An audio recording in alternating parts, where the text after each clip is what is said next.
It's Sound Advice. Audiologist Doug Leonard back in the studio with us this week from ASI, Audiological Services of Iowa. Doug, let's talk about the hearing loss communication do's and don'ts. Now, this is something for everybody out there. Yeah, there are ways that we can have better communication with folks that have hearing impairment, and that might be our spouse, that might be our parents.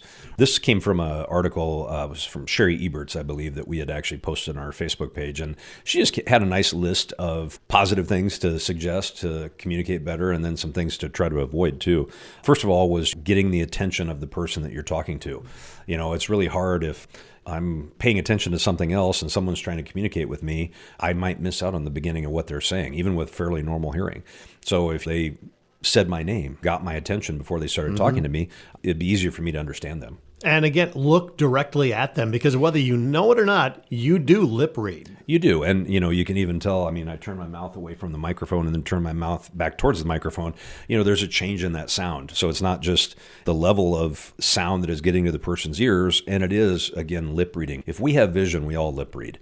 Anyone who can see does watch, and they watch people talk, we'll get little clues and cues about the sounds that they're making with their mouth.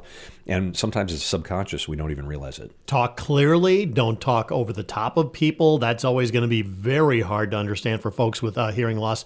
And another thing I think is watch for their understanding. They'll give you facial cues that say, I can't hear you. And you think about that in a noisy environment. If you and I were having this conversation at a crowded restaurant or across the table at a bar, and you're talking to someone and they just have a glazed look on their face, you know that they're not getting it. And so you might need to say it a little bit louder. You might need to rephrase it. You might need to enunciate a little bit more to get that person to understand you. So how about some of the don'ts? Yeah, you know, one of the things that people misunderstand consistently is, you know, just raising your voice doesn't make it more clear. Maybe, you know, a little bit of extra volume, but if you tell somebody once or twice or three times something and you just continue to raise your voice, what you might want to do is rephrase it.